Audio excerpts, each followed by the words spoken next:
嘿，大家好，我是 Aceson，今天来跟大家开场，跟这个名次比较前一点的玩家打的一场比赛。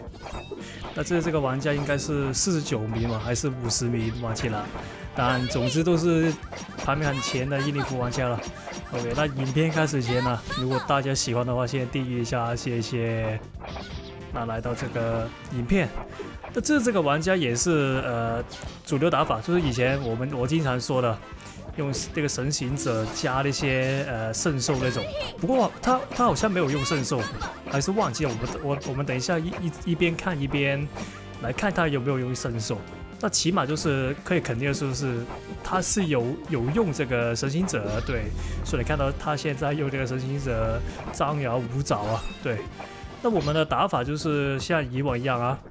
先不停的抓那个神行者，打他下来。对，没错，像现在一样。OK， 这边的话滴他 ，OK， 可惜这边打不到他下去，那直接给他宙斯。那这边的话，我猜我不 ST， 他这是不用的宙斯 ST， 是因为那个位置如果开的话，他会直接被我打下去，那就不能 combo 了，所以留在现在用。对 ，OK， 那这边呢试一下偷袭人。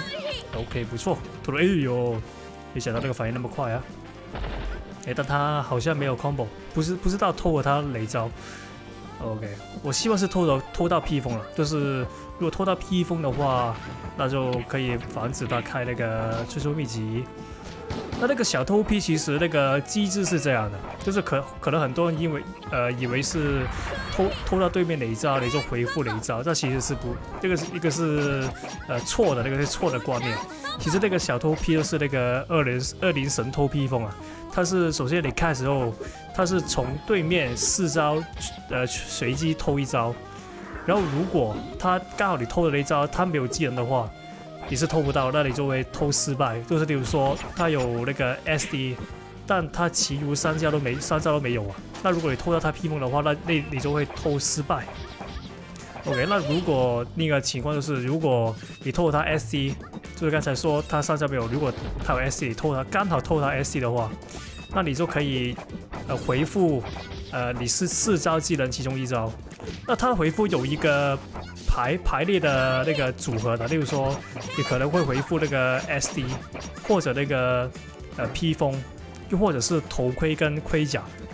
通常的话，头盔跟盔甲会同时偷到的，所以的话就那个运行的逻辑是这样的，就不是你偷到雷招就回雷招，是你先偷到，然后再随机回复刚才我说那个组合。对，所以那个小偷披风是这样运作的。OK， 那这样的话来到第2回合，刚才原来说那么多已经把它收掉了。那来到第2回合，那看到他拿这个里奥，那个里奥的话，其实就说以前印尼服很久，大概1年半到2年前嘛，这是一个 meta 的角色，就是基本上10个印尼服玩家都有9个在用了。然后基本上这是很难打，但现在自从他 nerf 掉之后，好像 nerf 个能量吧，应该我没留意到，但起码应该是能量 nerf 之后都没人用了。那刚才你看到这个玩家是拿来放 CD， 所以你看到他放那个金刚不坏，这边把他抓住。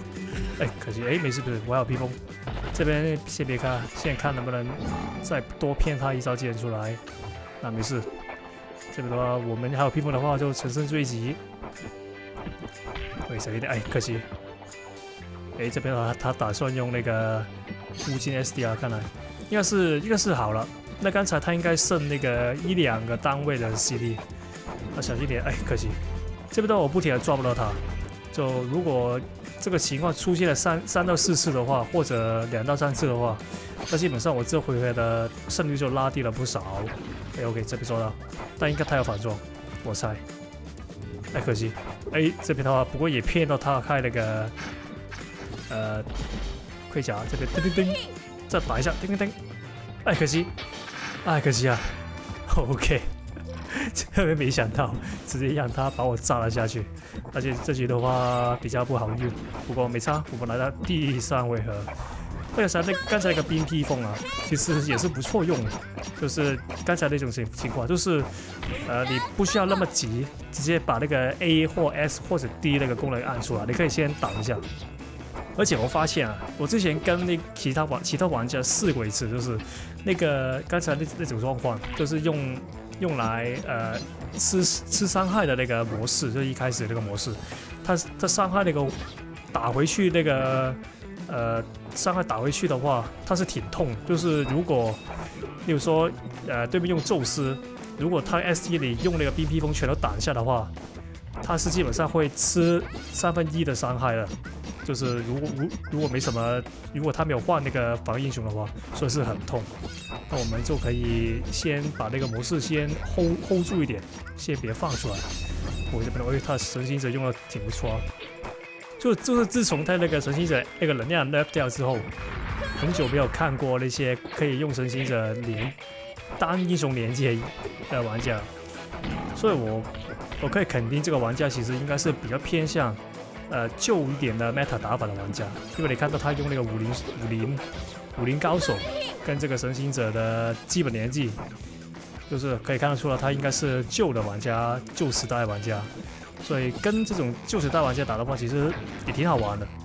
OK， 这边的话不停地抓他这个神行者，哎呦，这边这个钢铁东林白翅把零的那个钢铁东林，既然让他抓到，那他没有做什么消极的行为啊，那这样的话我们就可以，不然的话，如果他刚才选择消火器的话，我应该是死了。哎，这个是什么东西啊？这个我应该是打算开那个消技盔甲，就是那个高级那个祭司衣服，但我按错，按的这个什么野蛮铁耳的衣服，什么鬼？黑到掉下去了，那没事，在这边抓住。我的技能还有很多。基本上再多抓他一次，然后哎呦，这秘籍别怕别怕 ，OK 抓住，那先让他开了个头，啊他还有衣服跟 SD 啊，再开神行者，那我们可以再用一次冰披风，那这个也行，可能是上一回合那个意外导致我怕了不敢开了，那开天魔的 SD 来吸一下血也不错，刚才那个 SD 是可以吸血的，如果不知道的话。原来还有头盔，没想到那个这么难抓。就是他的那个神行者，其实用起来好像看起来一般般，没什么太大危险性。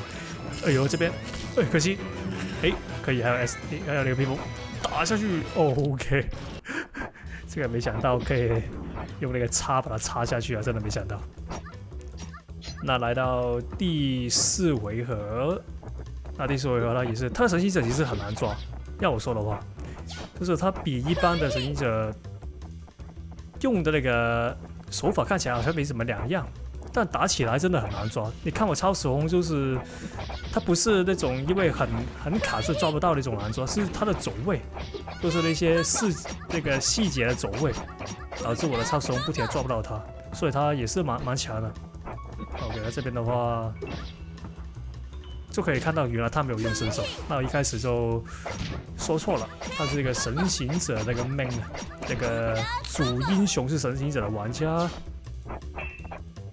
OK， 那这边的话，说到那个传说英雄啊，就说个题外话，就是我昨天的那个素材好像说过，我不用那个魔弹，是因为太贵了嘛，那个要9000点数，9000够才把它买得起。那我觉得太贵，所以我没有用。刚才啊。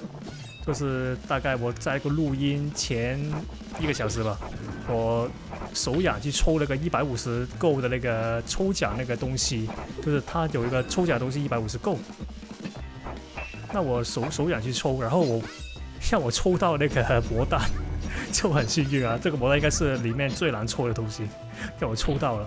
那现在我有那个魔弹永久，所以的话，我应该还是不会用，但看情况。有可能就是如果后期可能那个影片出久了，可能有些观众看腻了，我可能会拿出来用一下。对，那边的话他血量没了，OK 应该死了，没有，那应该在那就来接着小心。